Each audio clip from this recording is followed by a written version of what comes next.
there. That looks like it's working. I think. Yep. Okay. Cool. Put that out there. Put the game on. Make sure the chat is visible. Hello, everyone. It's me, Gabby. It's we're doing Umineko again. Because after fucking last time, I have to know what we're gonna do from this point onwards. So welcome back to Umineko.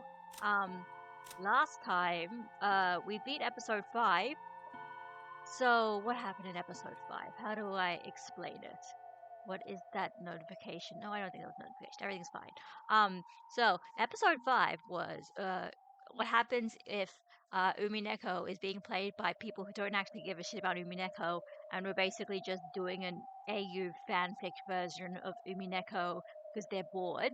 And the meantime, Battler is trying to figure out why Beatrice was even doing all of this in the first place, what she wanted from him, what she needs him to do to get everything back, and he kind of failed.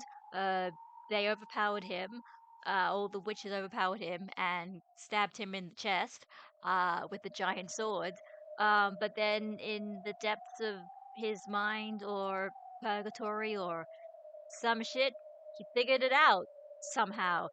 He figured out what Beatrice wanted him to figure out, and as a result, he basically went Super Saiyan.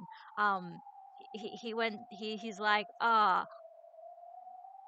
everybody's going around and fighting with invisible swords, and then he is also a witch, and he could also use the invisible swords. He doesn't. His hair color doesn't change though. That's my one.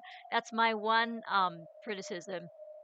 If you're gonna do a moment where a character goes Super Saiyan, at least give them some kind of appearance change, because like to show that, because that's the cool shit. Like you you you you need to make that shit even cooler than it already is. But then again, this game probably doesn't have a budget, so maybe they just, I don't know. Maybe they couldn't do that. Maybe they didn't want to do it because that's the thing as well. So the thumbnail for this game for the Answers Arc release of Umineko on Steam, and it's even there on the like the I don't even know the thumbnail thing on Twitch to like sort of show what game you're playing. And it's got this picture of Battler with this like black cape on.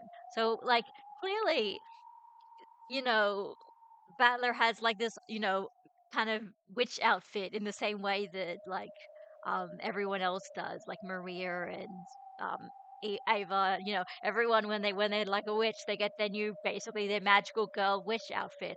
And so I guess he does get that eventually, but I think they should have if they wanted to do that, they should have done that to that moment. That would have made that moment cool, but I did get very excited. If you want to watch I kept the live stream of the last episode, so if you want to watch me fangirl over stupid anime tropes, that's what I was doing. It was very fun. uh, but yeah, I guess what was I gonna say? I don't know what I was gonna say now. I lost my train of thought. But yeah, basically, oh yeah, I was thinking as well afterwards, and I was like, you know it gives me very Danganronpa vibes, where it is, they are doing like stupid anime battles, but they're doing it by fighting with logic and reason and like the specifics of murder cases.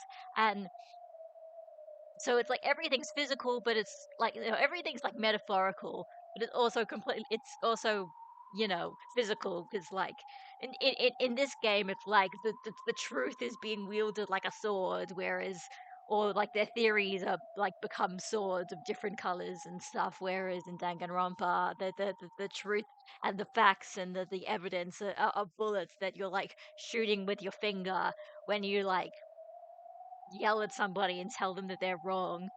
Anyway, I was wondering if maybe Danganronpa got the idea from this, or maybe not. Maybe these tropes are older. It's not necessarily that Umineko invented all of these things. But basically, after that shit, I had to see how that's going to affect the game and the next episode. Um, So because basically what happened was Battler basically said the other witches pretty much just decided, for reasons I'm actually not sure, that they were going to decide that Natsuki was the culprit, and they kind of just didn't even leave it there. They just basically framed her. They basically controlled the whole scenario to frame Natsuki as the culprit for all of this, and then on top of that, we went and started accusing her of all of these things that she didn't do, basically just because they're assholes. So Battler had to find a way basically to make an alternate theory, because the whole thing in this game, in this scenario, is that because of all this magic bullshit, uh, there is no truth, or whatever the truth is, it can't exist, because it's like it's almost like this world and this scenario can't be observed, so we can't actually find out the truth. And so as a result, it means that any theory, any scenario, anything that somebody could come up with, a reasoning for how all of these events went down and who was behind it all, they could all be equally likely because we have no way to confirm any of it. So basically, Battler pretty much saved Natsuki from that shame by saying, "Okay, well, what if I did it all? Because I could have done it theoretically." Um, And it's interesting because he's also implying that like maybe he is this like secret love child slash maybe like adopted child that Natsuki thinks that she was responsible for killing, but then they were actually alive and came back for revenge. And uh, I'm wondering if that's like actually the whole thing, and that's what Beatrice has been trying to show Battler this entire time. But then what does that mean? Like, does this mean that, like, this whole story, for example, is Battler has, like, somehow lost his memory of the stuff that he did to his family in the sake of revenge, and then, like, Beatrice is trying to teach him and explain to him what he did so he can, like, take responsibility, and this is some kind of, like, hell purgatory thing for him, and that's why he's in like a time loop, or am I just overthinking it? I don't know.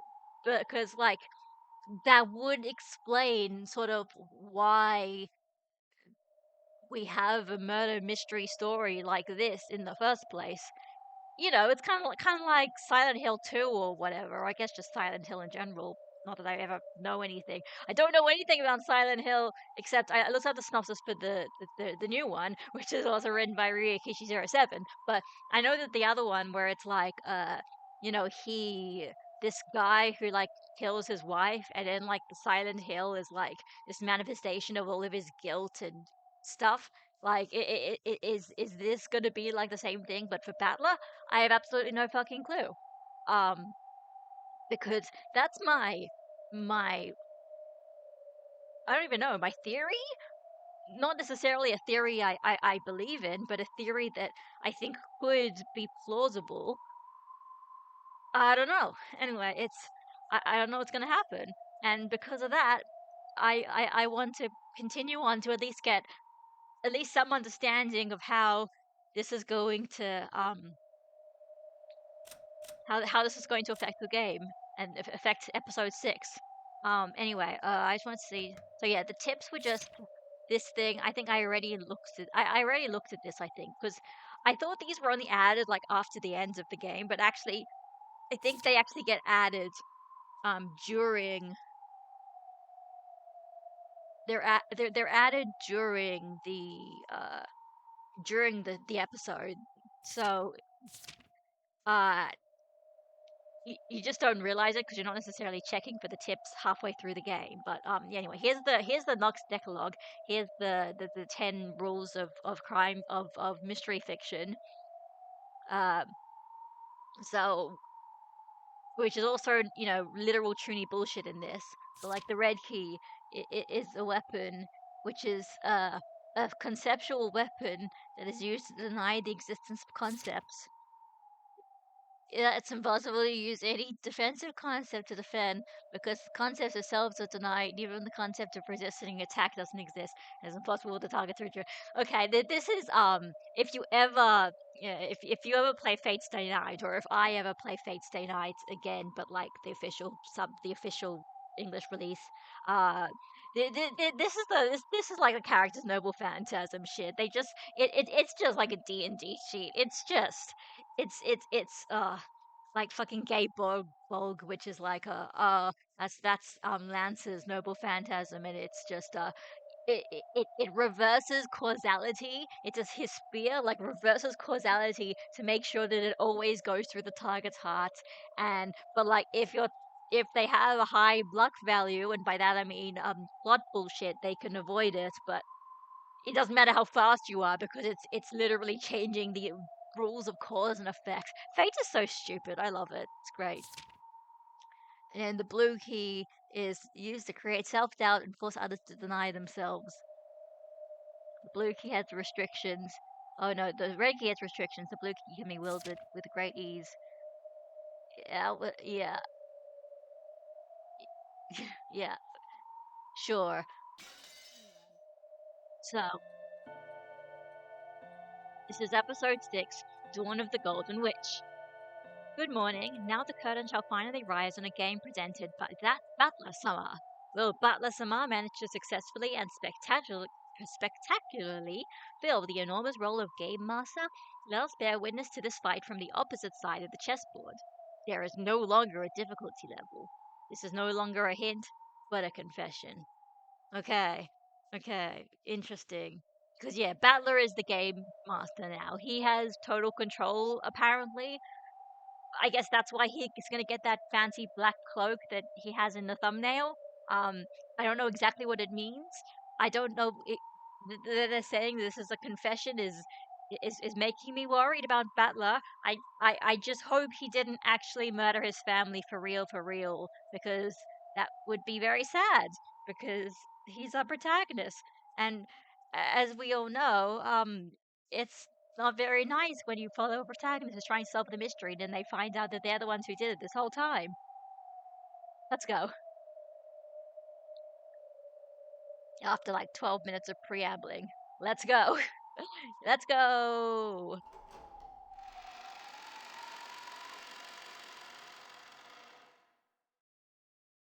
Hello. I wonder if they're ever gonna like change the thingy, the like disclaimer, and it's gonna be like part of the plot somehow. Okay, well, back where we left off, I guess. A beautiful glow. The preamble's good for those of us who aren't always here or could tune in. Yeah, well, yeah. Well, the preamble is also like it's like remember back when I used to do reaction videos, I would basically do this as well. It's like, here are my thoughts of what happens. Here are my thoughts of what's going to happen next. It's great for me to look back on, because I want to catalog my thoughts before I know all of the information. So previously on Umineko, yeah, basically. And some of them are great because, like, the times where I am completely lost and confused, and I'm just like trying to piece together what the fuck is going on, and I like being confused. It's fun. This is a very enjoyable experience. A beautiful glow shone in from a skylight over the grand cathedral. The place was somehow different from the way it had been during the witch's trial. The decorations had changed. The several pleasantly sparkling white ribbons that adorned it were thin like razors, but they trailed beautifully in the air. Flowers arranged all over in a way that would make any place look cheerful. It was like how a single drop of impure water could spoil an entire cask of wine. Just the presence of those flowers, those ribbons, and the red carpet that ran down the center of the room made it hard to believe that this was the same peach place Ishiro Miyanazi had been falsely accused of a crime. It had truly become a wedding chapel. Interesting. Who's getting married? Who the fuck are you? What? No, more characters? And the fucking... What is with Ryukishi07's leotard fetish? Please. My girl, put some fucking pants on. I like the gothic maid outfit you've got, but like, my girl, put some pants on, please. Or please, like, tights. Love is generous, love is merciful. And of course, there's another one. I don't like your color scheme as much. That's a bit, the green clashes a bit too much, I'm sorry. Okay, I'm glad I'm not the only one who noticed. Okay, no, I mean, like, listen. Let's see how many of them have leotards. Oh, okay, they're not all there, but like, Seven Sisters of Purgatory have leotards. Lanora Nox has a leotard. These girls have leotards. Okay, Garp doesn't have a leotard, but like, seriously, that the other witches don't have leotards. Love does not envy, it does not boast. These words, spoken by two demons who seem to be in charge of this gathering, were part of a ceremony for making an oath of love before the eyes of God. Like, okay, maybe you could just say all the demons have leotard, but no, because first of all, Garb doesn't have a leotard, and Lanor doesn't have a leotard. She's like almost like an angel inquisitor of heaven, so I don't fucking know. It's the author's fetish. Of course, in this wedding celebrated by demons, there was no priest in sight.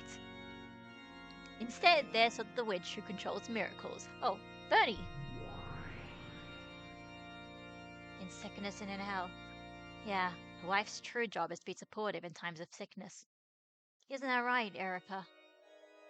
Who is she getting married to? Why is she... Why? Do I even want to know? What is she...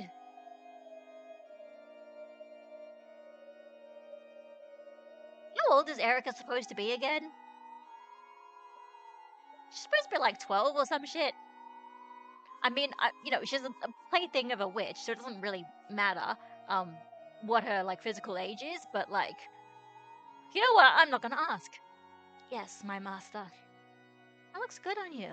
What a fitting outfit for one who has conquered the bridegroom. I'm honored, my master. It's best not to ask. The bride, standing on the carpeted path, was Furudo Erica. The groom's face couldn't be seen. Like, you would assume it's Battler because that's the only person male who's around here, but... The bride's outfit certainly was a pure white wedding dress, even sleeveless. Her veil represented both the white of God's blessing and the white of a demon's cruelty. A great many goat nobles, witches, and demons were gathered for this wedding. If only their heads hadn't been those of goats, it would probably seem like a very refined crowd worthy of this great cathedral. I'd expect no less of you, Bern. The stuff you'd managed to think up is always so twisted. I do kind of wish that we called her Bernie, because I think Bernie is a cuter nickname. Her wife supporting her ailing husband. Isn't that a lovely story? Okay, but seriously though, what... It suits you well, Erica. What the fuck's going on? And congratulations to you too, Mr. Groom. And who is it? At that point, Bern Castell stared straight into the groom's eyes. We assume it's Battler, but the groom didn't answer. His eyes were grey. His lips would mutter something from time to time, but no one could tell if the words meant anything. Hey, are you listening? You people? She spoke to the groom in the plural. Of course, there was only one groom. And of course, the grey-eyed groom didn't answer.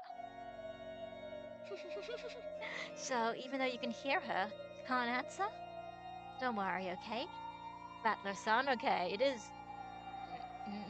Well, this took a turn from last episode where he was in control of everything, huh? It's okay. I'll just take everything you are and trample it into the ground.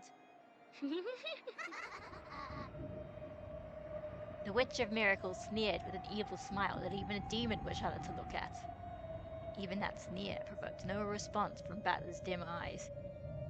Does Ryukishi07 have a torture fetish as well? Because he sure loves putting... Okay, more like a humiliation fetish, because he sure likes putting Battler in humiliating situations. People live for the sake of love. Therefore, today you will fulfill the purpose of your lives. Oh, how great's the power to live, the power of love. I pray that the brightness of this day blesses these two for all time. Just give it a rest already, you demons. What comes next? The couple will now make an oath of eternal love. After that, they will exchange rings. On Battler's hand was a ring bearing the seal of the one-winged eagle, proof that he was the territory lord of this world. And on Erica's finger was a diamond ring that could not be shattered by any miracle. Diamonds signify an eternal bond. However, in Greek, the word diamond simply means unbreakable. Hey, is that a motherfucking JoJo's reference? I mean, what? Erica wasn't vowing to love Battler forever. She just wanted to rule over him as her eternal property. This wedding was being performed for the sole purpose of defiling Battler. Seriously, these witches have a humiliation fetish. Don't worry, I won't love you forever. After all, the point of the ceremony is to make you submit to me.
It's kind of crazy, like, over so many years, like, I guess there is an anime and there's like manga adaptations and whatever adaptations, but like, if they like actually animated an OP for Umineko, it's gonna go hard.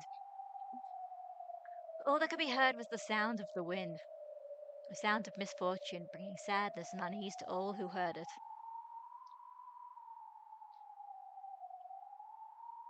Slowly, I came back to my senses. I finally regained consciousness on top of a bed with a firm mattress. Where was this again? I can't remember where this is. I can vaguely recall that I must not remain here.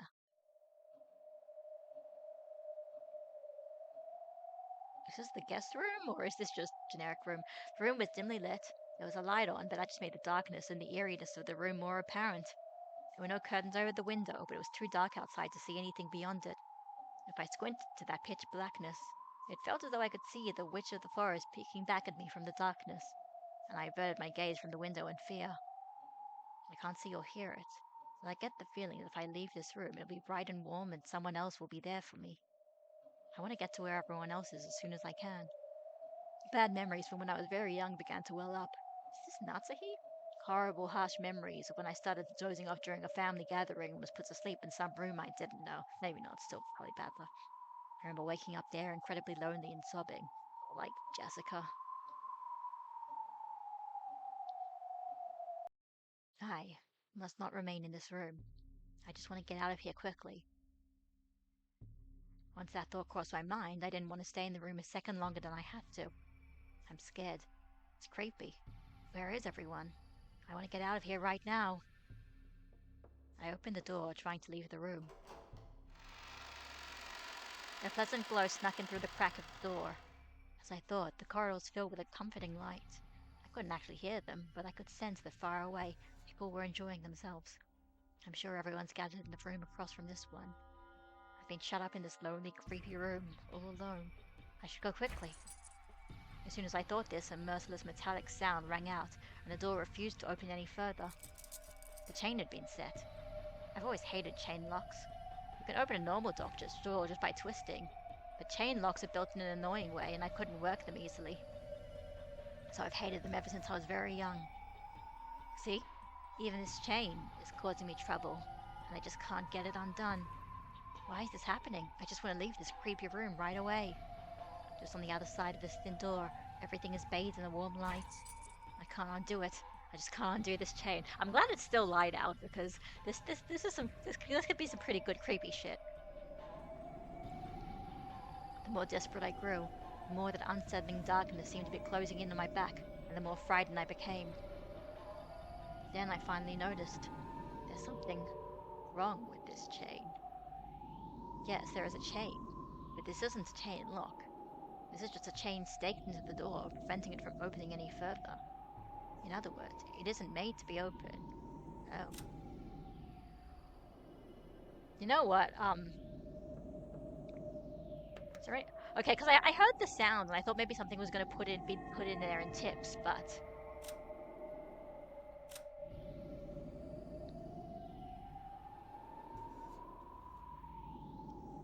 Okay, maybe this isn't the right time. You know what? I'll read this stuff later, but yeah, it looks like... It looks like there is some... Like, this is new. He's already dead.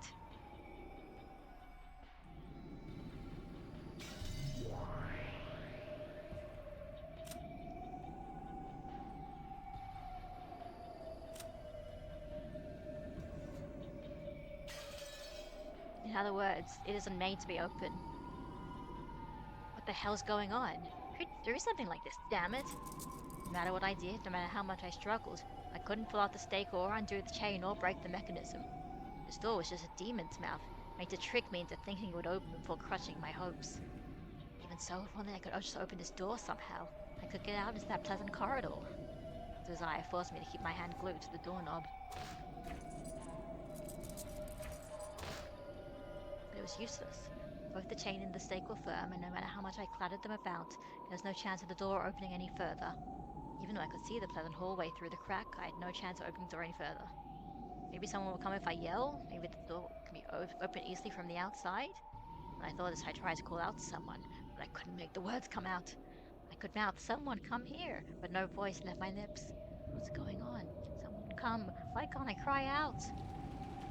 Help me, help me, help me. The mere fact that I can't say help me out loud is even scarier. I turn around, the witch gazing into my room from the darkness outside. I'd be inside this room this time, standing right behind me. I'm frightened, I'm scared, I'm scared, I'm scared.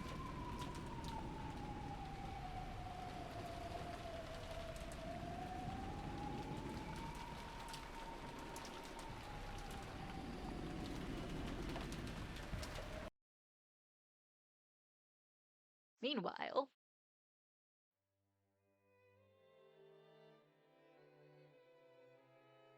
Sounds like they've arrived, lady. Huh? Oh. Oh, hey! We're here now? Okay.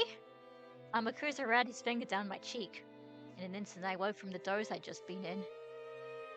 I glared at Amakusa for waking me up in such a creepy way, but he just pretended not to notice. Okay, we're going back to them. Are these guys? Yeah, okay. You know what? Alright. Alright. Let's. Okay, I see new battler there.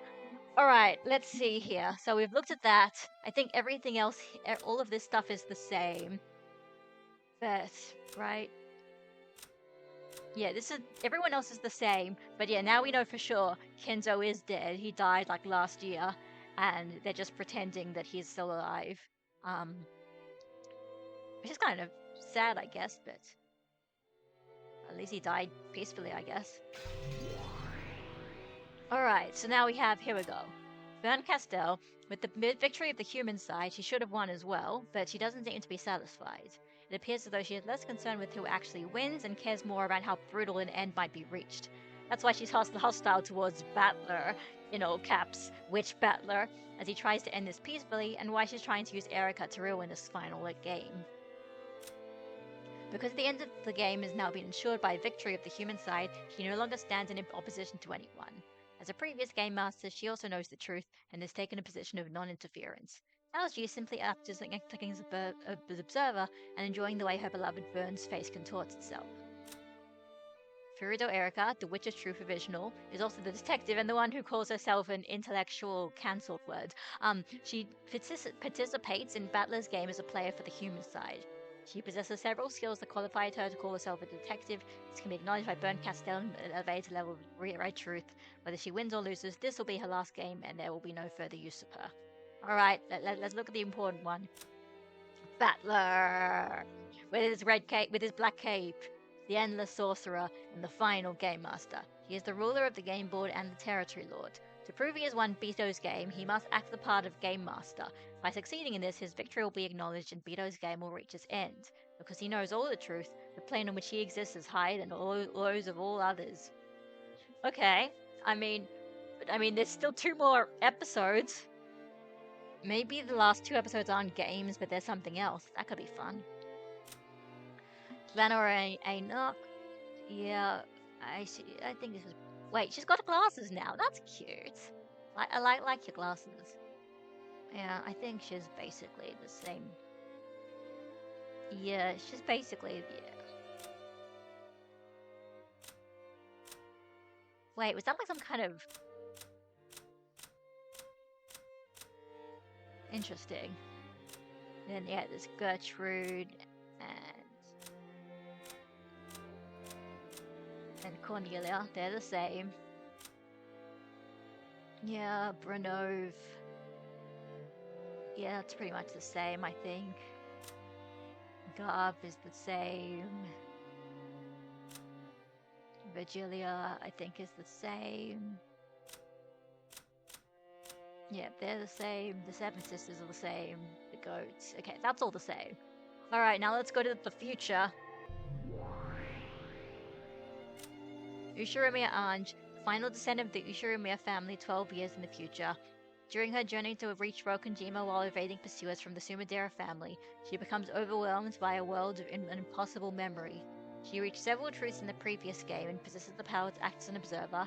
It seems that witches who hope for the worst for her are great in number, and as are those who wish to become her master. Okay. Whatever the fuck that means. Where is this? Feels like a parlor in some dignified. Love how your POV looks like you're peeking over something. Oh, yeah, well, listen, it's honestly, I can, like, do that, but it's actually, yeah, because, like, my webcam is just built into the laptop. I'm just using that one, so I can't really adjust it unless I adjust the whole screen, and, like, it's just harder to read.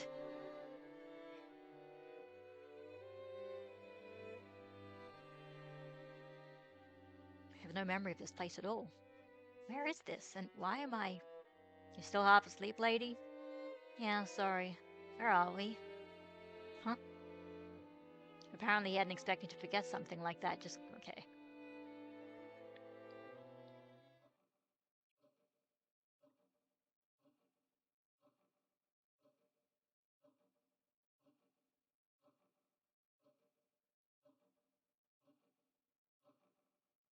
Who am I?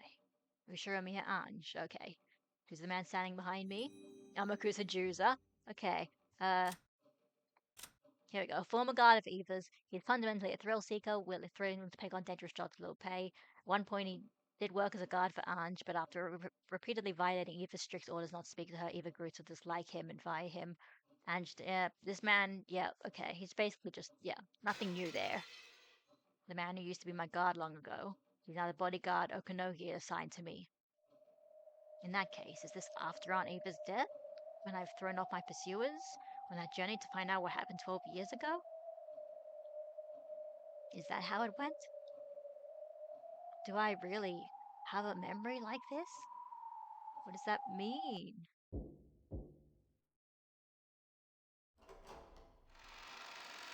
I mean, I guess it's nice that they're continuing this story, but how does it relate to everything else?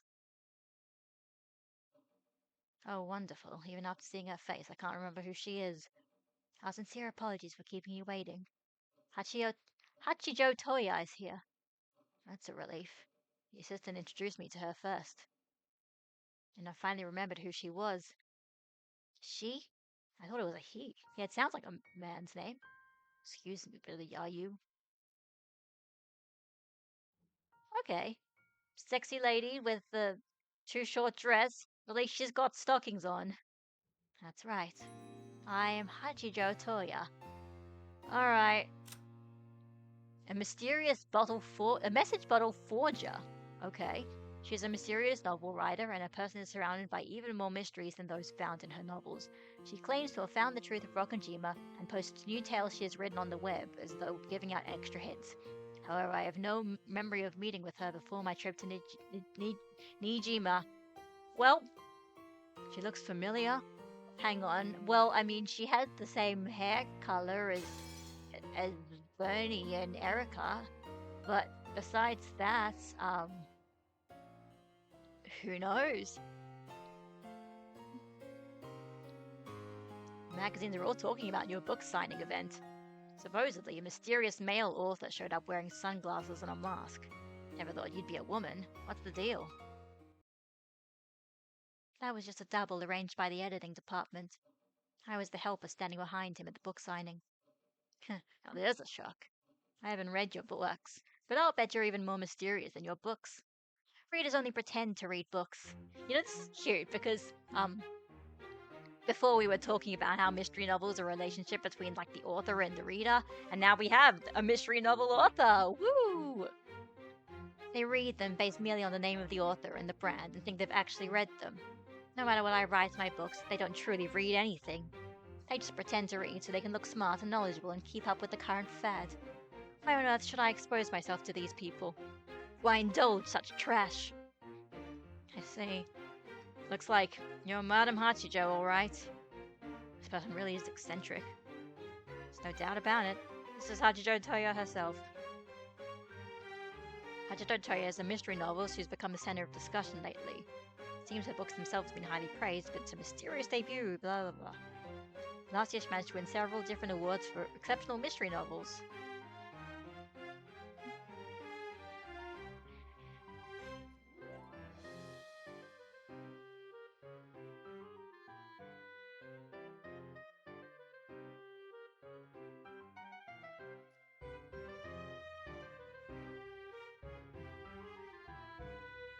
I know quite a lot about you, Ishiro Anj-san. The talk shows have been saying all sorts of things. I'm sure you heard nothing good. Yes, nothing good at all. Apparently, you employ and fire people on a whim, try to resolve everything with money, and care nothing for the law as long as you get your way. Yep, sounds about right. However, I happen to like intelligent people like you. Is that why you agreed to meet with me? Exactly. You're the only person who's managed to spot that Itomi Kukuro Rei Gonamu is now the patent new name used by me, Hachijo Toya. That's actually quite impressive. Ito Kukuro Rei Gonamu. It was a pretty strange pen name. Though if you match the Japanese syllables to numbers, you can read it as, oh yeah, 1101996056. Yeah, Yeah, whatever. 11 million nine. Well, is that 11 billion? 19,960,576. This massive number is equal to 18 to the 8th power.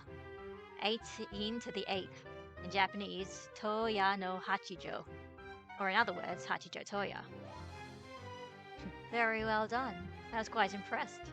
In fact, I was so impressed I decided to let you meet me in person. Welcome to my mansion, child of man.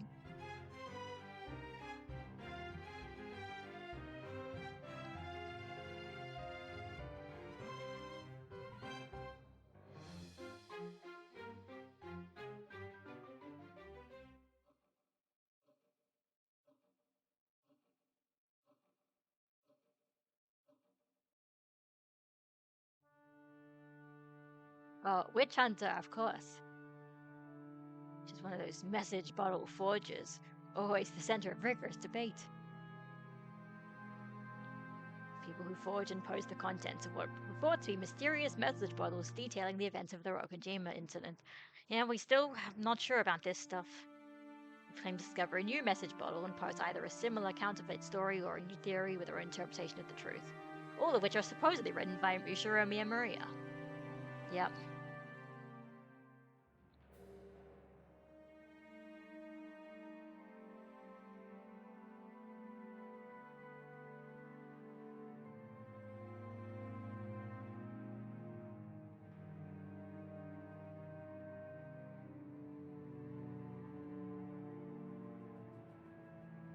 This is almost like the fifth episode, right? Coming up with new theories and interpretations of what's happening. Is this all just a metaphor? Is that it?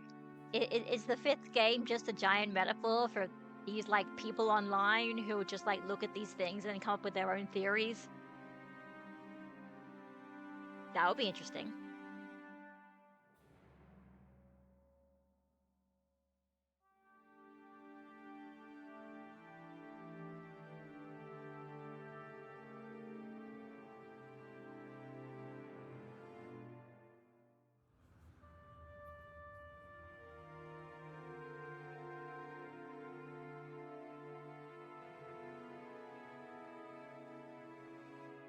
End of the Golden Witch. Oh God, I read that one. Oh my God, maybe that actually is what this is.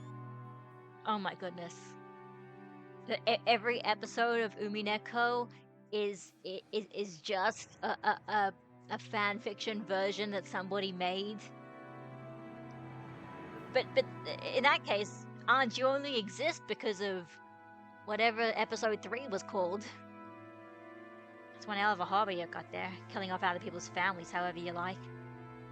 Did you come all the way here just to say that? I think not, final descendant of the Ushiro family. I can imagine she has this sort of like manly voice, you know? Yep. In her latest forgery ends, she killed off 7 members of my family, at least during the actual story. Oh, if you count Alliance and Banquet. At the other forgery she's done before, and oh god, this actually might be what this plot is. Then she's killed off most of my family in horrible ways, over and over again. Alliance, I don't remember. Banquet? Banquet was, I don't know, it's like 3 or 4 or whatever.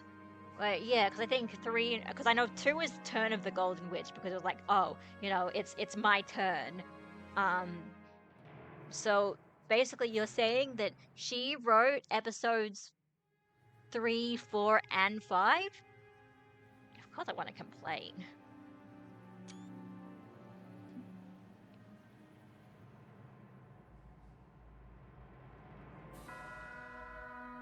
Yep, the first forgery, Banquet of the Golden Witch. So then what was episode 2?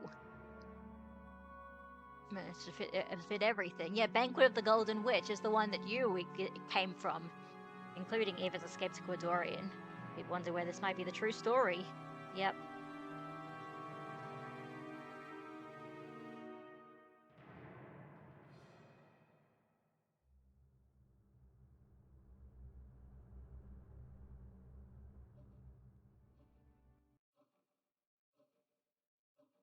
You're pretty cunning, aren't you? Why do you say that? You're doing this to make your forgery seem more mysterious and more credible. And what do you mean by credible? Once you've gained credibility, your forgeries will rise to the level of truth. Rise to the level of truth? How foolish. Such a thing is unnecessary for my works.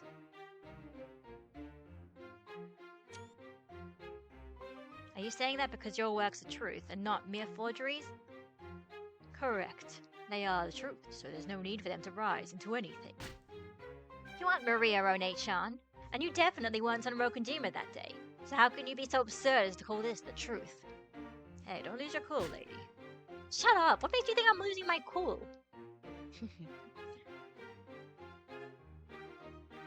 Your reason for coming here.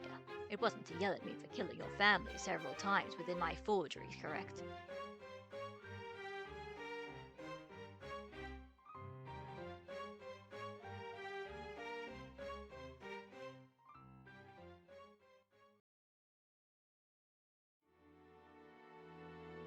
The thing you came here to hear. It's the truth that I've reached, is it not? Why are you so sure that you've reached the truth? Because I've understood all of the tales, just like Battler at the end of episode 5. And I'm asking you why you're so sure about that. Do you think the sun ever revolved around the earth?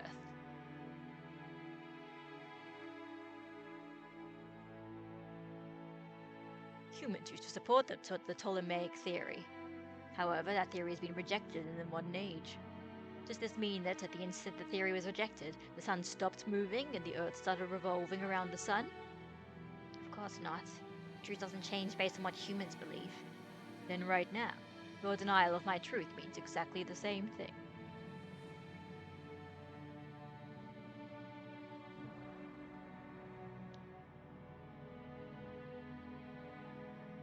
So you're saying the truth is still the truth whether you can prove it or not?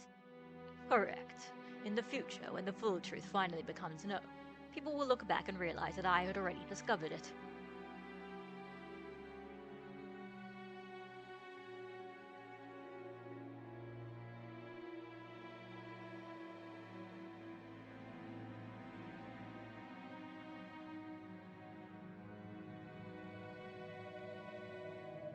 A miracle, you say?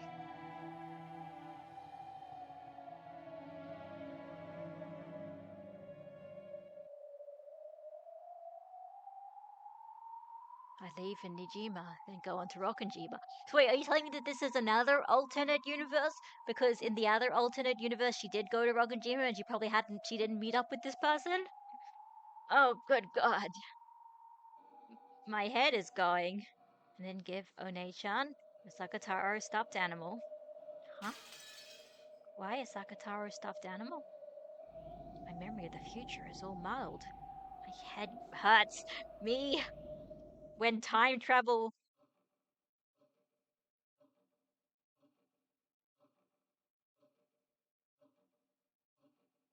Hey, Amakusa, how long have I been here? What? You've been looking weird for a while now. What's going on? I can't remember how long I've been sitting here. Are you still half asleep? That's not it. I mean, I was able to get an appointment with Professor Utsuki, but the publishing company never got back to me about Ito Kukuro. So in the end, I was stuck unable to do anything for that entire day. Right? Huh? Amakusa, you went to go get that large black bag, didn't you? That's right. Just before we left for Nijima, Amakusa and I parted ways just one time. He said something about getting a weapon from an acquaintance of his, and he went to go get that large black bag. Wasn't that today? What am I talking about? I mean, didn't I go to Nijima, meet Captain Kawabata, and inside the bed shop? Huh? What? It's been too long since I played episode 3. I can't remember the exact sequence of events. Something wrong.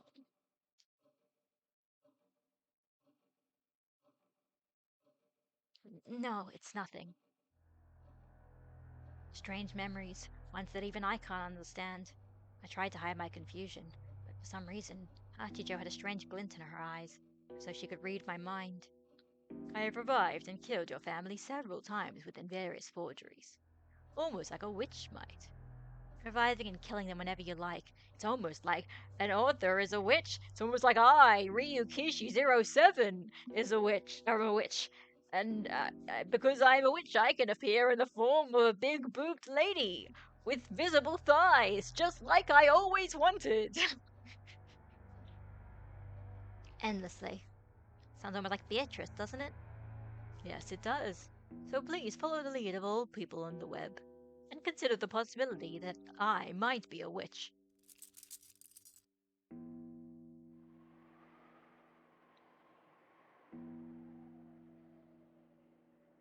Dawn of the Golden Witch.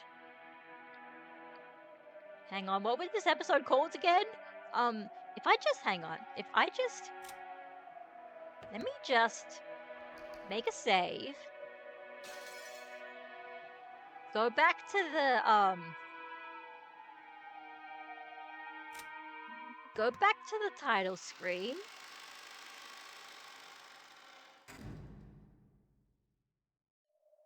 Go back to start. It is. Episode 6 is called Dawn of... She's writing the fucking story. She's writing episode 6 is about somebody, and then you go to somebody and Alan goes to somebody and sees the manuscript from episode 6. I wasn't expecting this to start getting fucking meta, but I guess now it's getting meta. On top of everything.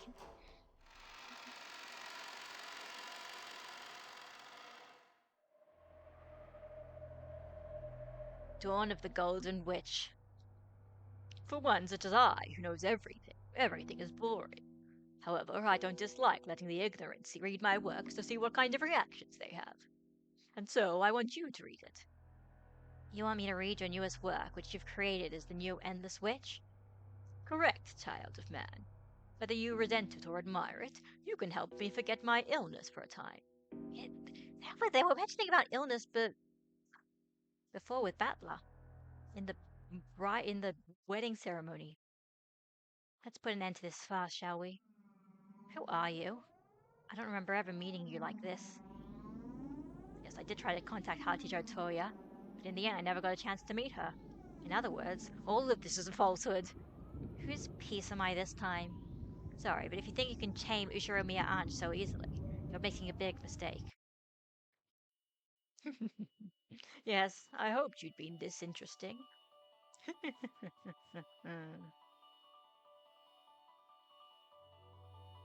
Okay, well at least then that makes more sense if they are not in the real world but in meta space.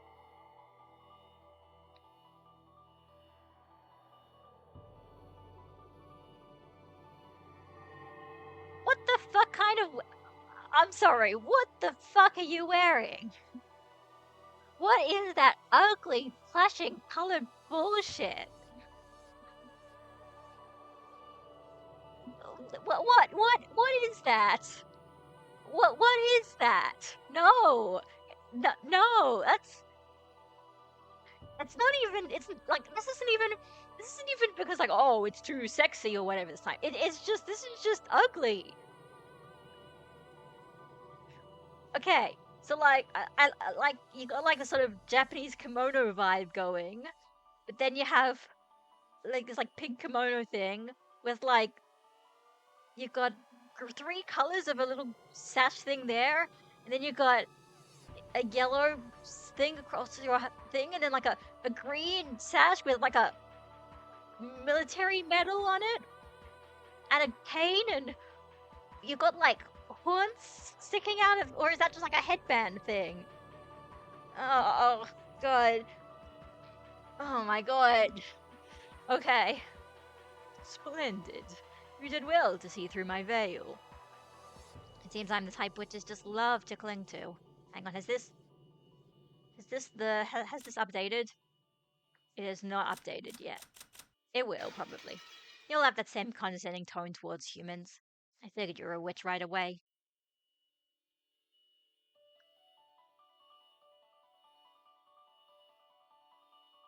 I find you truly intriguing, child of man.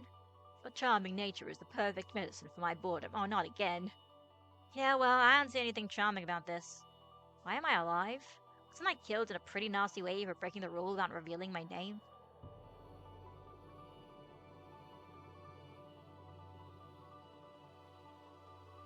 I need help, Oni-chan.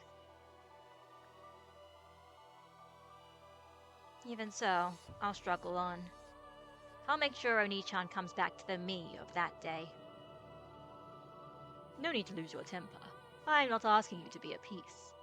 And why did you summon me here? Don't tell me you want me to read this new story or whatever it is you've written. That's exactly. I do not want you to be my piece. I have always been a mere observer, and I have no intention of sticking my neck into their game. So what's your witch name? I don't get it. What is it you want from me? Be an observer for me. An observer of the fragments Beatrice has woven. An observer? I don't really get it, but no deal. In the past, I observed the fragments through Battler's eyes. However, now that he has succeeded the position of Game Master, he is not a suitable observer. Okay. So, are you basically saying, Ushiromiya, Anj, I want you to become the new protagonist of Umineko, because Battler is no longer in the protagonist role, because he's, like, weirdly disconnected from everything now. That'd be fun, though. I always love long-established things with a male protagonist, and then they say, hey, why don't we let you play as a girl this time? I am following this tale with true and earnest intentions. It would be such a waste to observe it through the eyes of Battler as he is now, like reading a detective novel backwards. Also, it would be if the audience, if the readers could read through, could see it through Battler's eyes, they'd know all of the answers right away, and that would be. Then this wouldn't be 8 episodes, and it has to be 8 episodes. Higurashi was 8 episodes. Oni-chan is the game master? What on earth are you talking about? You must have no clue what it's all about. You want to know, don't you? I want to know too. What kind of tale will Battler weave now that he has taken the position of Game Master? Furthermore, I wish to search for the truth Battler reached as part of my own mental journey. My illness affects me gravely. I do not think I cannot even keep my heart beating. So, you want me to read your new picture book aloud to you? You might as well interpret it that way. In exchange, you will also be able to take part in your own journey of the mind. I do believe that even you, have yet to reach the truth. I think you want to continue on the journey to find that truth. Your story kind of ended anticlimactically, so let's continue your arc too. I don't know you anything. Do not push your luck. I can be lenient at times, but such cases are rare. And she hadn't yet reached the truth either. Though she knew that the game was little more than a toy for amusement of those witches, she wanted it to resume, so that she could follow the tale and close in on the king called Truth. I might explore the tale to find the truth for myself, but I have no obligation to read it aloud until the end for your sake. Understand?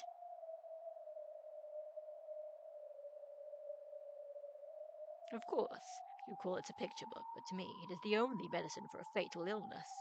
I cannot take that medicine without you to assist me.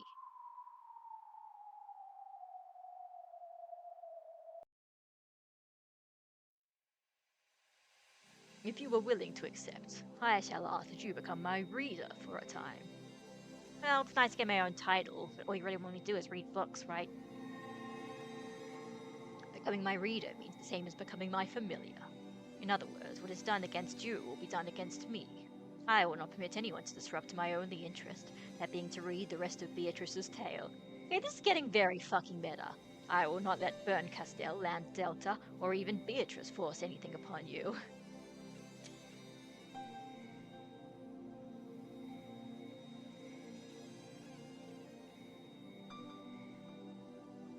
Oh, really? So in power scaling, she's even more powerful than Bernie and Lambda? Okay.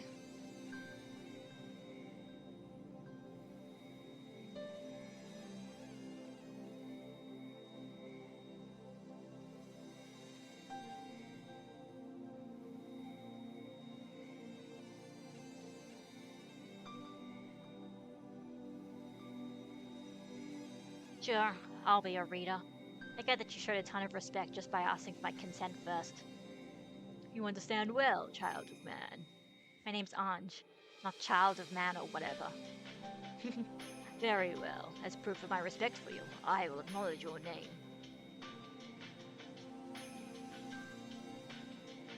from this point forth, Ushiromiya Ange serve as reader in Miko.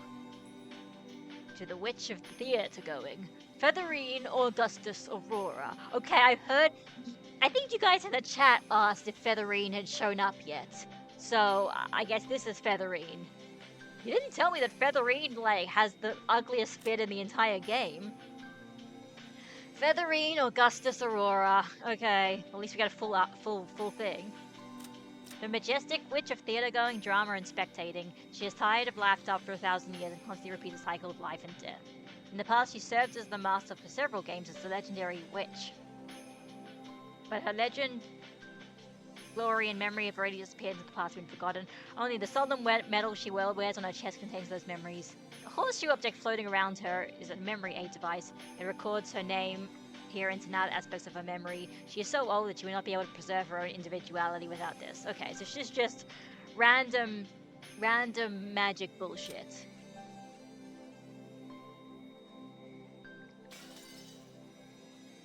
Until you finish reading, I shall bring calamity to all those who tend to hinder your task.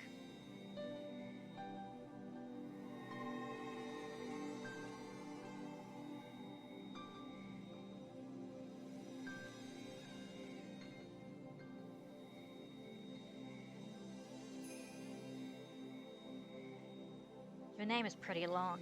Sounds like some Roman person from the history books. Yeah, pretty much. What should I call you? Those not familiar with me call me Augustus Aurora. After all the respect you've shown me, it's only fitting I respond in kind. I'll call you Featherine. Any problems? None at all. For an ailing witch such as myself, being called by my first name will be an experience to be treasured and pondered over, child of man. I have a name, it's Ange. Ange, my Miko.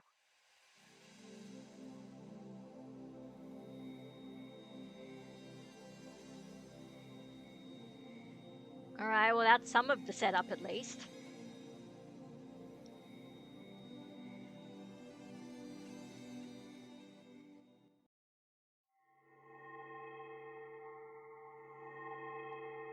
Meanwhile, butterflies.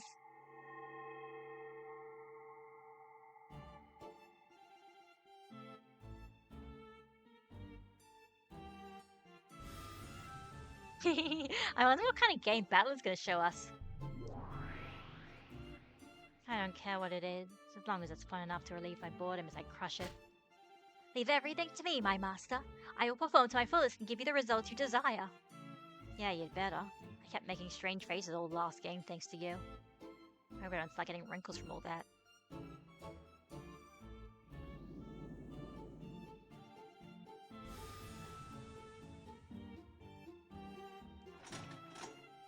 How sad it is that the master of the game board is no longer with us. The tiger dies and leave behind a hide. Looks like Beto died and left behind her game. Even though chess still exists, no one knows the name of the person who invented it. Oh, you're right! You're the poor game inventors! Come to think of it, Battler-san really has kept us waiting, hasn't he?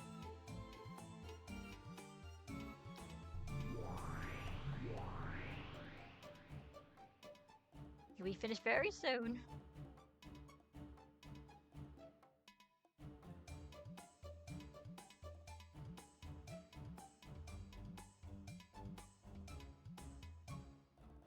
Alright. Okay, there you go. In order to prove that the battler understands, he has to run this game by himself. Of course. So, basically, what you're telling me is he's probably going to fail at the very, very last moment, which will justify why we haven't had 2 episodes.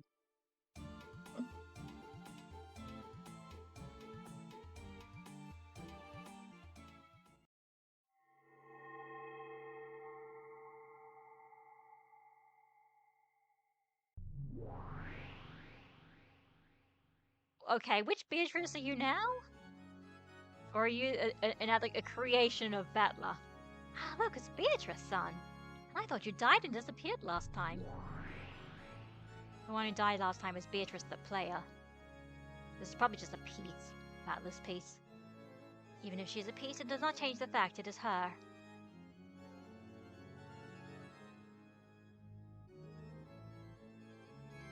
Father will be here very soon. Oh god, please don't say that. I asked that you wait for just a short while longer. Father? The heck? Is that the new spin this time?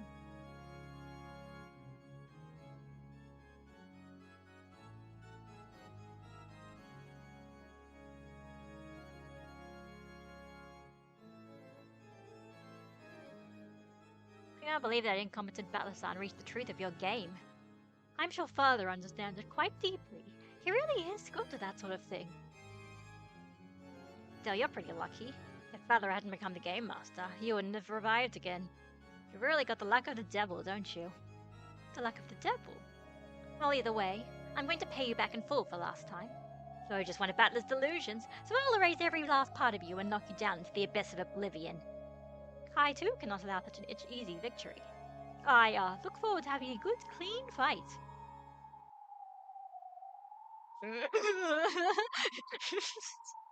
So basically, you're being like, Battler's controlling the game, be like, guys,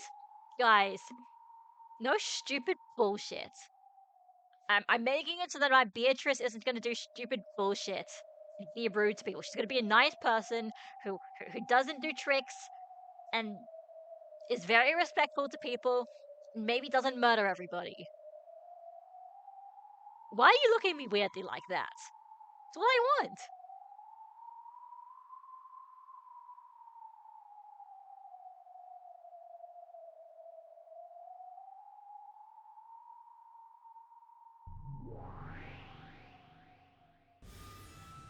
Who are you?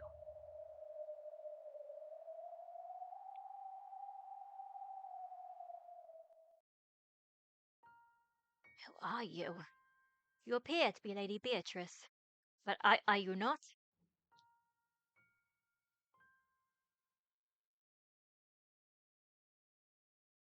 Am I somehow different from the Beatrice everyone was expecting? What are you talking about? Wait a second. Don't tell me you have amnesia or something. I was only born recently, so I have no memories at all. However, I will study hard in order to become the Beatrice you all expect. Vito, I thought I told you to stay in your room. Oh shit.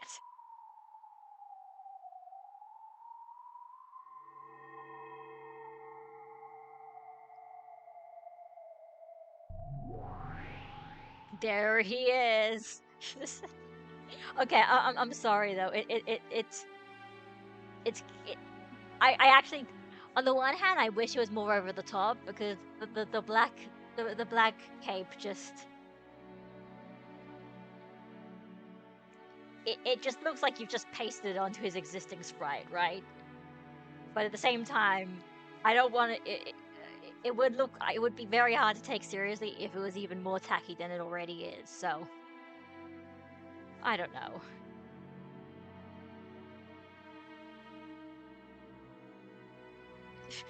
Yes, his dignified bearing, his just the exact same outfit he has been at the same time. It's just they put a cape on him. Yeah, it's whatever. Go back to your room. You aren't supposed to be here. I just wanted to help you however I could, Father. Go to your room. Also, yes, what is it, Father? My name is Battler. Never call me by a different name again. Yes.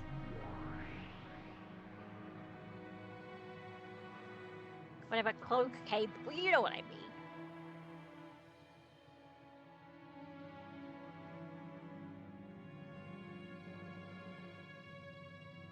This is a pretty weird take on it. Pardon me. Please forget what you saw just now. You're playing dumb. This is all just part of your plan, isn't it? You're scheming to give us the wrong impression, like another North Wind of the Sun strategy, aren't you? Is there something wrong? Don't worry about it. It has nothing to do with you people. I see. Guess it doesn't matter then. Okay, Battler. Start up the new game right away. You've kept us waiting so long, it's gotten totally boring. Sure, let's start the 6th game. Erica, and you too, Ben Castell. This will be my tale, proof that I've reached Beatrice's truth. Lambda Delta, please watch this game until the end, as a former game master. Sure, looking forward to it. That's the title. Dawn. As in, Dawn of the Golden Witch. Sure, but talking about a winter sun that goes below the horizon right away. Of course, my master. I'll drag it back down for you. At least your naming sense is good, Battler-san. I'll give you that much. I'm glad you like it. Then let's get started. The 6th game will now begin.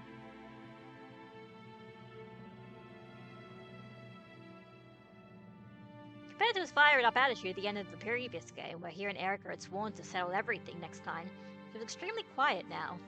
We wonder why. What happened off-screen? Oh, hi, Featherine. Ange. Vito seems to have changed a lot since we last saw her. I'm surprised, too. I don't have a clue what's going on. I don't even get why Vito's alive in the first place. I just finished reading it a second ago, but at the end of the previous tale, didn't she die just before Battler reached the truth? There are 2 kinds of death in this world. One of them is when a piece is taken from the game board. Such a death only exists within the bounds of the game, and these lives survive over and over again. Yep.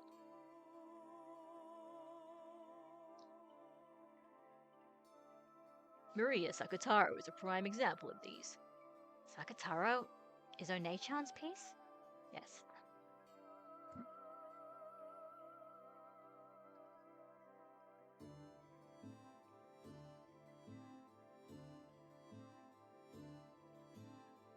But I wonder, if he were a piece in a witch's game, it should be possible to revive him easily, right? One wasn't able to revive Sakataro in her world. That's because she lost that completely unique stuffed animal that was his vessel. Because of this, the conditions for that piece's existence were violated and became impossible to revive him on Maria's game board. The only reason you were able to revive Sakataro is because you once again satisfied anyway, yeah.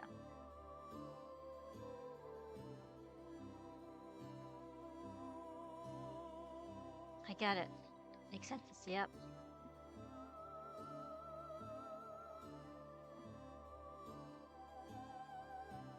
That's the first kind of death in this world. What's the second? That's the death of the beings outside the game board. To continue with the Sakataro, this would be like Maria's death. You mean not her death as a piece, but the death of the real One-chan, right? Not necessarily. Laws of interest or concern would have the same effect. When Maria outgrows playing with stuffed animals, Maria the game player will die. As quick and easy as turning off the switch on a TV when you get bored of it. I see. In that case, Vito the player completely gave up on winning during that last game. So she died and vanished. Which means if Vito ever comes back thinking she's got a chance of defeating Oni-chan, that means she'll come back to life, right? Okay. Yeah. So basically, when they're saying that the witches are bored and they need to stave off boredom, they're saying because if the witches ever get bored of being a witch, which is like a metaphysical concept in their head, they'll stop being witches and they'll die, right? Okay, I think I get it.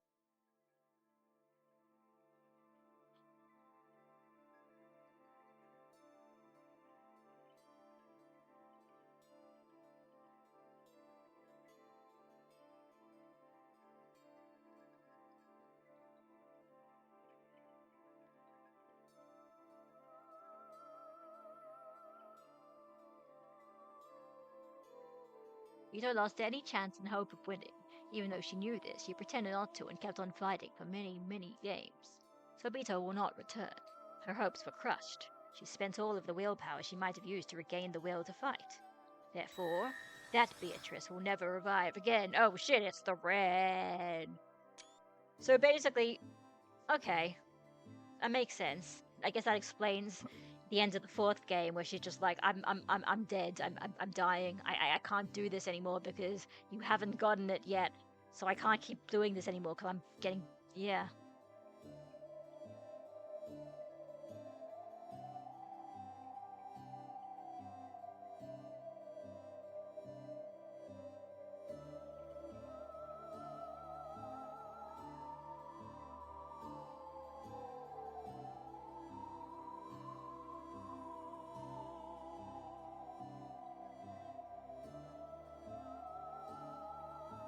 Yeah, Beta starts to lose the will to fight back near the end of the 4th game, yeah. When the Beta loses the will to fight, the world of this game disappears. However, the witches want to keep playing this game board world, so Lambda Delta bound Beto in place with that cursed shackle. Okay. to use that shackle to fix the game board in place and prevent it from disappearing, even if Beto did lose the will to fight. In chess, this would be like the equivalent of removing the. Yep, anyway. However, simply having the game endlessly pause on Beto's turn would cause the witches to die from their illness of boredom. That's why Lambda took the position of Game Master, yep.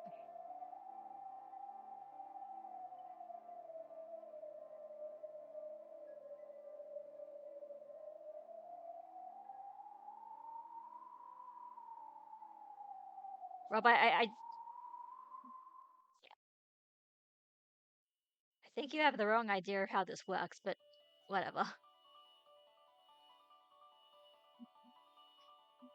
Battler didn't become a sorcerer because Beatrice sacrificed her power and gave him her power. Battler awoke into a sorcerer because he figured out what the truth was, and then knowing the truth made him the sorcerer. We don't know what that truth is yet, but he says he found it. Whatever, it was just last night, it's fine. And I'm reading faster than you can read. I'm not always necessarily reading it out loud, so. So when Onoi-chan managed to reach the truth, it was one game too late for him to tell Beto about it. The fifth game was a form of charity on Dan Bedelta's part.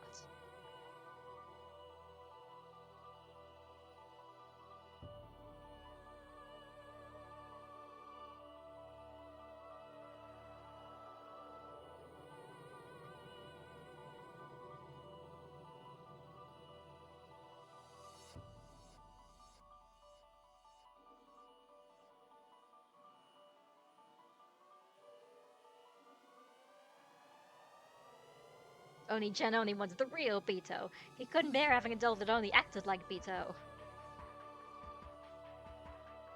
If Beto born as Battler's piece would probably move according to Battler's wishes. I see what it is Oni-chan wants. So what's up with this weird Beto? Battler might be trying to revive Beto in the truest sense. That is the never-dying dream held by children of man.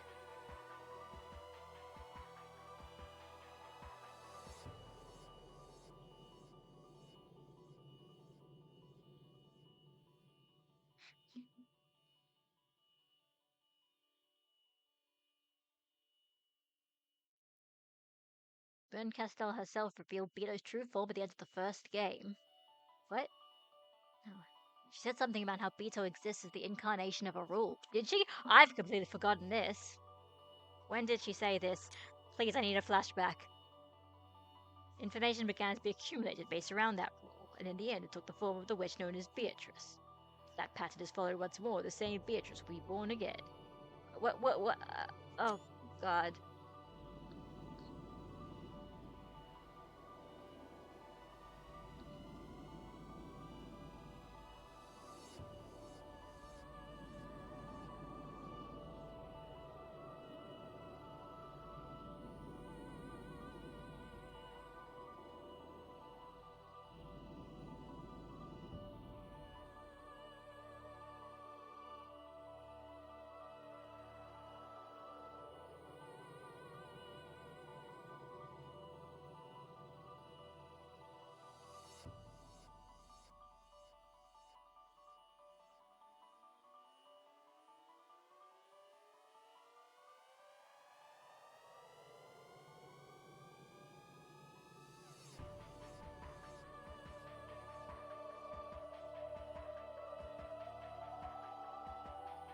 Dustin was also bored, yep.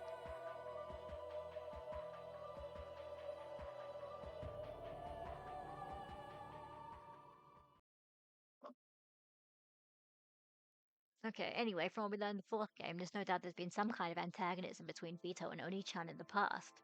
Learning about this Beto might give us the key to finding the truth. It does seem so. It's caught my interest as well. Let's read her tale too. I'm sure as you wish, my master.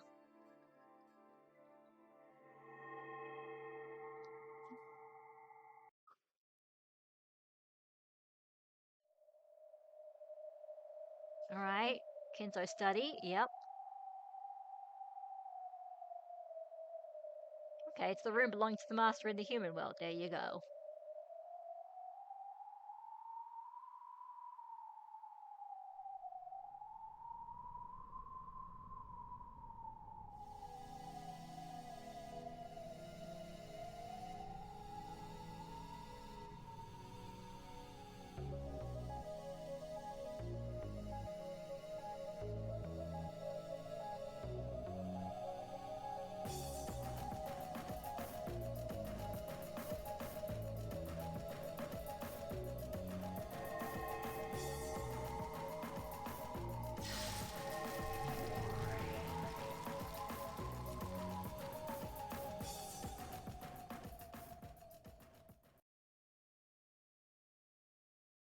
So, how's it look? It is splendid, Master. The 6th game is complete. I always thought being a game master meant you could make the tale however you want. But this is seriously harder than I thought. You must write up multiple tales and make the inner and outer sides of the story match. So truly you have displayed such skill. It is hard to believe that this is your first time. I believe even Erica somehow will be satisfied with this game. Well, hopefully it matches that great detective's tastes. Still, I've got to honestly respect Beto now. I can hardly believe she managed to make tales that complicated and do it so easily. Easily? Far from it.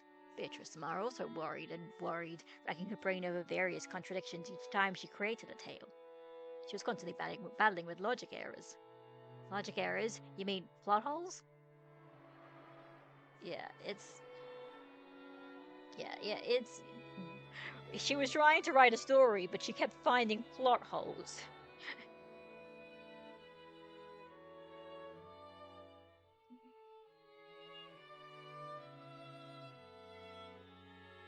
So do you think this game I've made is good enough to show Beto? Yes, of course. Beto hasn't woken up yet, has she?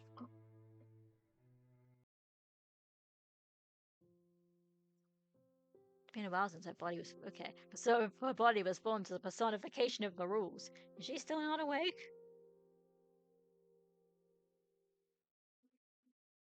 She woke up 3 days ago. We were concentrating on the construction of the 6th game. Anyway.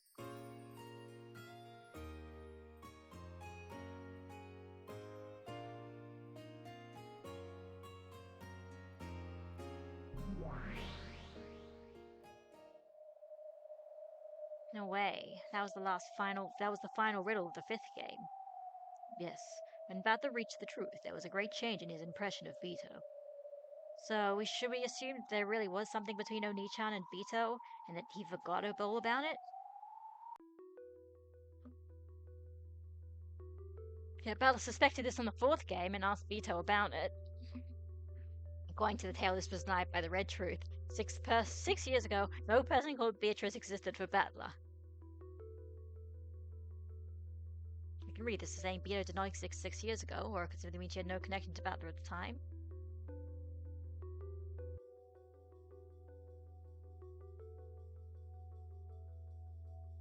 That sin of Ushiromiya Battlers, which Beto took Battler to task for in the 4th game, might give us a clue. The results of that might have been Beatrice herself. Well, yep, I guess that makes sense.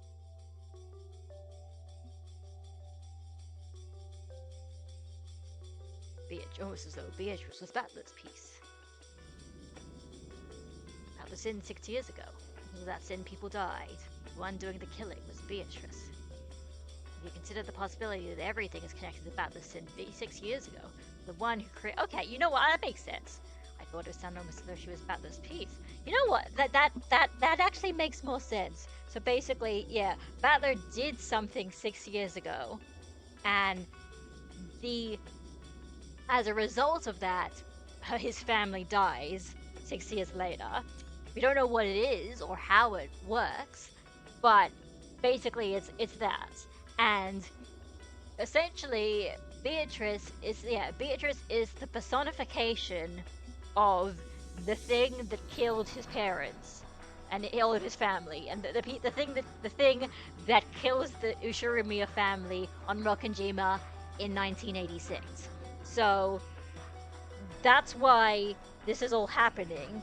It's because Beatrice, the personification of this catastrophe, is trying to talk to Battler to get him to understand how this is happening and why it's his fault?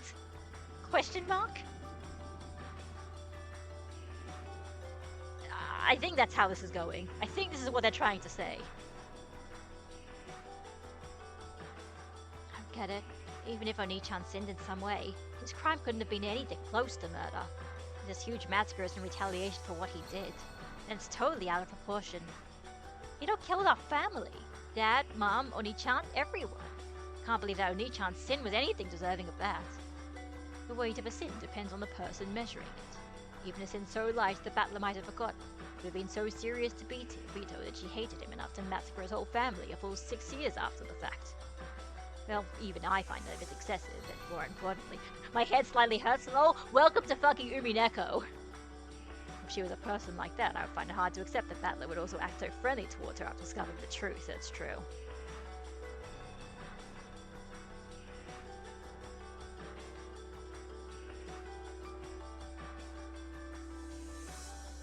I figured out what it was at the end of the fifth game, and even apologized to Beto, even though she was the witch who'd massacred his entire family in retaliation to his sin 6 years ago. Yep. Of course, it was the player Battler who apologized, not the peace Battler whose family had been murdered over and over again. But even so, Battler must have remembered something at the end of last game that made him feel like apologizing. Does that mean the sin from 6 years ago is hidden somewhere in the tale? I mean, yes. Yes, that's the idea.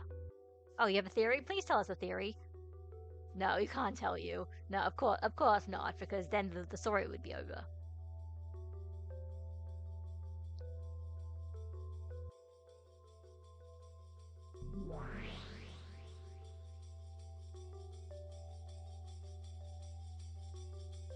This is definitely the answers arc of the answers arc, right? We're here to do this and find some answers. Very interesting, though. I like these developments. It's like, the only thing more interesting than a mystery is a mystery. Hey, a mystery that we know can be solved because Battler has solved it. So we know that it is possible. Battler doesn't necessarily have information that we don't have, right? So because Battler has solved the mystery, we know the mystery is solved, which means we're going through this trying to figure out, trying to fucking theory craft and work out what this all means.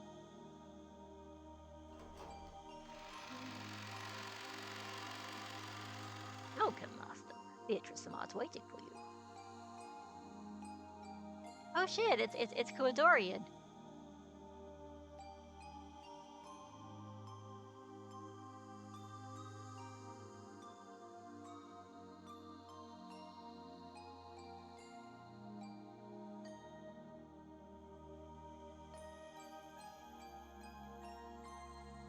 I want to tell her. How is Beatrice? Same as usual? She doing well? Oh yes, she's doing quite well. She's been waiting for you all this time, Master. Oh yes. So she's in the dining hall. Is she eating or something? You'll be surprised. Oh no.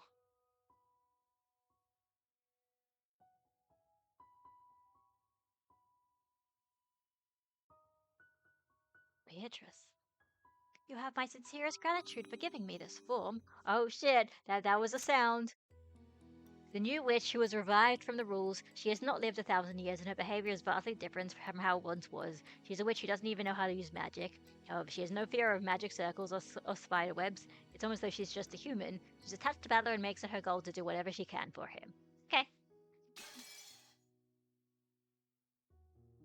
Oh, I'm so glad, Vito.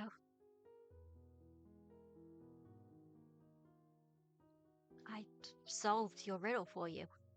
Then, before I could tell you about it, you went and disappeared. I am right here. I will not disappear. It's okay, you can stop talking like that. I'm not going to ask you for anything in return. Anyway, I want to apologize. And I want to talk with you. I don't even know where I should start. You've done nothing you need to apologize for, Father. I'm glad to be of servant of you. Vito? Beatrice was born for your sake, Father. Please let me support you. And Father, congratulations on completing the sixth game. I told you stop talking like that. You're creeping me out. Do you find this style of speech displeasing? Please forgive my rudeness. Well, I don't find it displeasing, but it's not like you. I guess I like the way you usually talk best.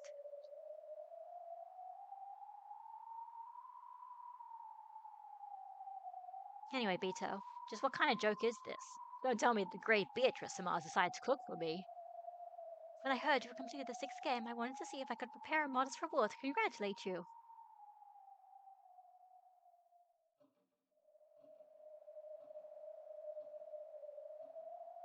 What's going on here? Well, as she said, Beatrice Samar would just congratulate you.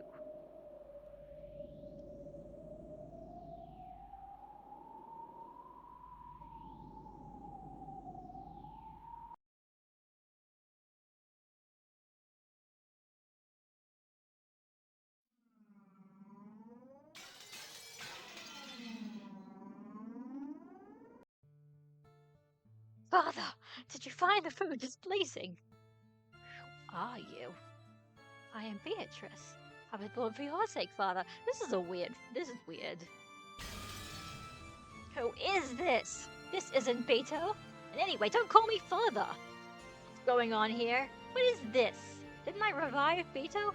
Genji, what's all this about? My apologies, but that is indeed Beatrice-sama. Are you kidding me? How is this supposed to be Beto? She's totally wrong. Fake. No, this is Beatrice-sama. This is without a doubt Beatrice-sama, who was born in accordance to the rules of the game board. This isn't anything like Beto. He would always talk in that weird way and laugh rudely and no, this is most certain. Okay. Then why is she talking like that? Why is she calling me father?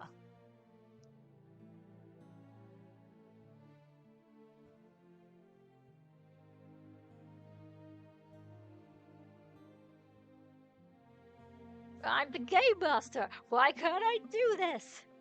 The old Beatrice-sama lived for 1,000 years. This Beatrice-sama was only born a while ago.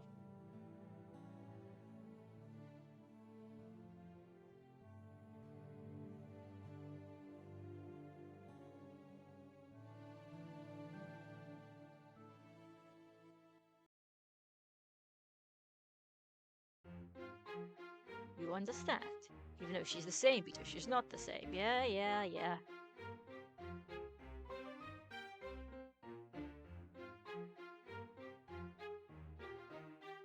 Oh, yep.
Oh god, I'm just realizing.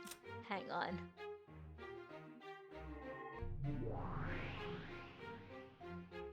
Okay, no. Wait. Okay, no, so, like... So we've got, okay, we have the game, we have the actual story of the game, we have the world of 12 years in the future, where this person wrote the story and is telling Ange about the story, and then there is the witch world, where the witch Featherine is telling Ange to observe the 6th game for her at the same time. Oh my goodness.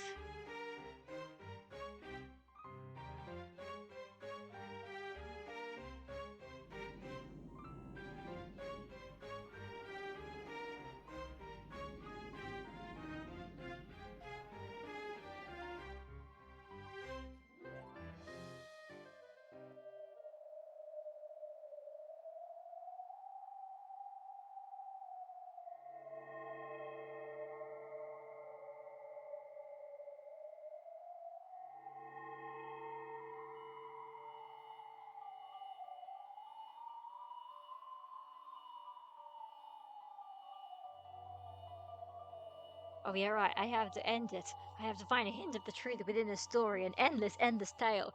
We must end Danganronpa. I mean, Umineko. I mean...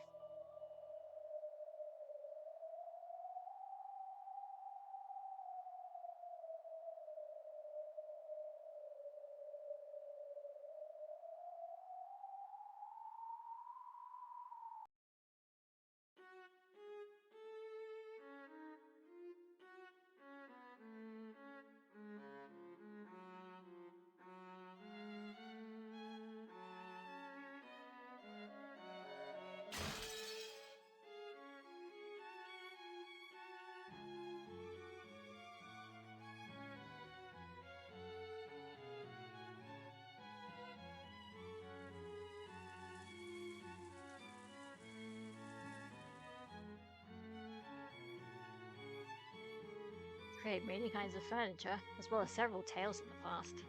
I saw that. I was sure you were having a great time doing it.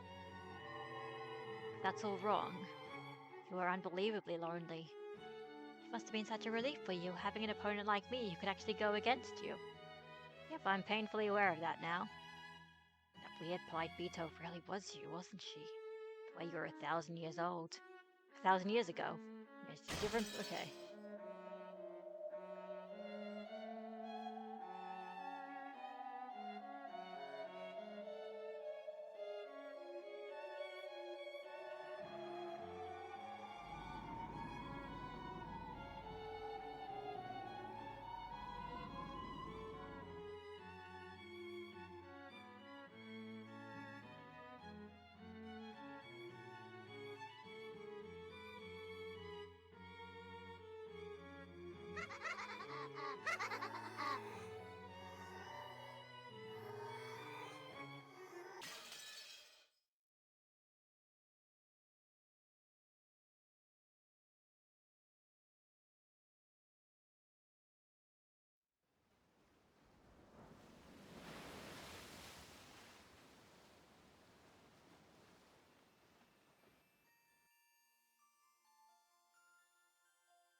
In Rokkenjima, this day, or rather this round, was the same as any other.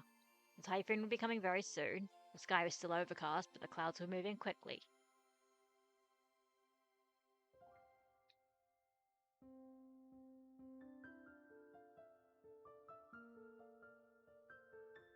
The only thing on Natsu's mind was the plan to cover up Kinzo's absence again this year. Kraus appeared to have suffered a stomachache from the stress and was sleeping in his room. Oh yeah, it's still the old portrait, that's funny. Jessica and Kumasawa left in a boat to go shopping and greet the incoming relatives on Nijima. The servants had been busy since the early morning preparing for the family conference, the greatest event of the year. Shannon and Cannon were rushing to get the guest house ready.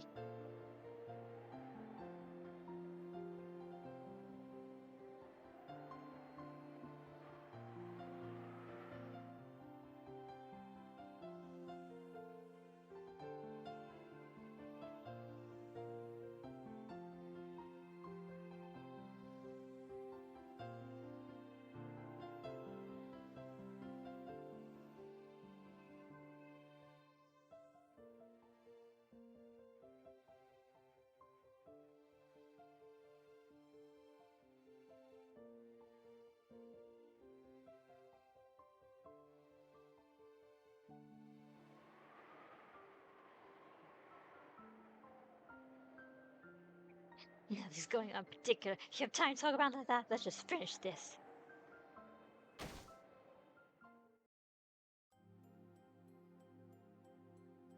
So, why did you turn down Milady when she asked you to go with her to welcome the relatives? Because I have work to do. Liar, you don't actually have any work at all.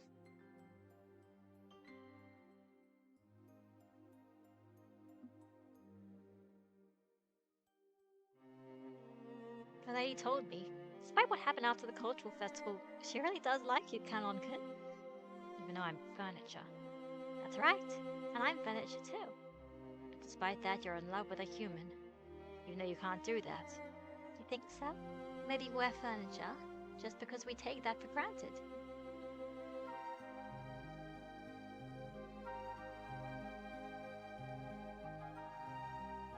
You know, there is a chance that George-sama will propose to me tonight.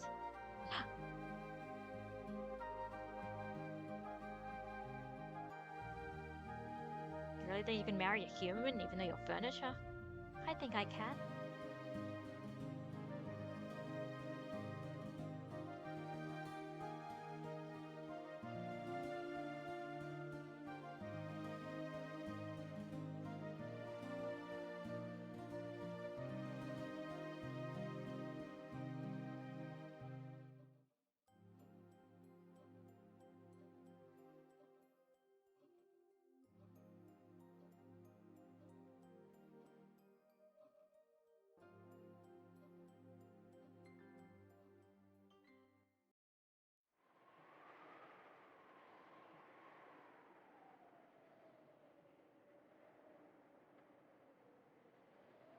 In that case, it doesn't matter what I say. If I tell you to stop, you won't listen. If I tell you to do what you want, you'll do what you want. Why are you talking to me about this? It's not like you care what I have to say. What I want to know is how you feel about Milady. You really feel absolutely nothing for Milady?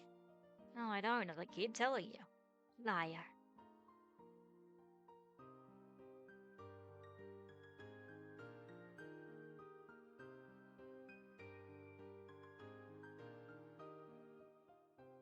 Even I wanted to love Milady.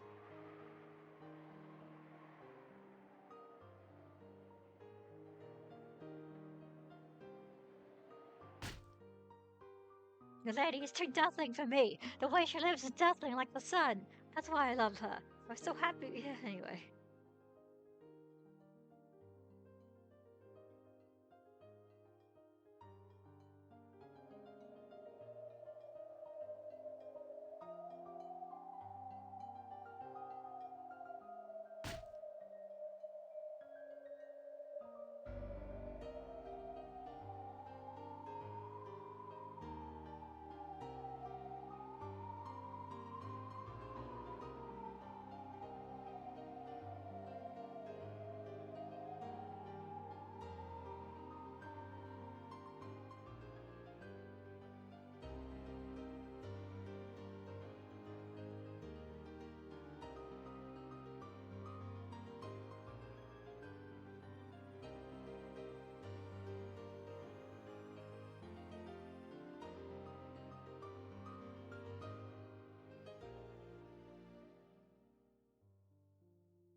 Nason, living with you made me happy. Me too. I wouldn't have lasted this long without you. And that's why I was able to meet George-san. Yeah, and I wouldn't have realized how dazzling Milady was if it wasn't for you. I won't abandon the way I feel. I'll focus on that feeling alone, ignoring everything else, and I won't look away when I trample over your heart. Me too. I won't use an excuse to hide the way I really feel. Whether my beloved best spirit or yours does, we'll both support the victor.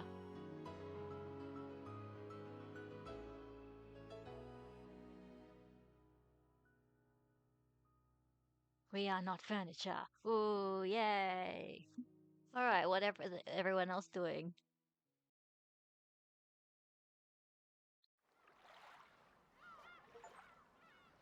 Welcome them to Rokkenjima. Something's different this time. You know, it is getting close to dinner time as well, and it's an hour and a half, and I don't want my throat just to start hurting. So, you know what? That steep achievement is basically saying, hey, this is a good time to end it off. And, you know, I think it's probably good enough. So, yeah, we'll see what I do next time, basically. I don't think I'm going to stream anymore today. Yeah, thanks for sticking around. See you guys next time.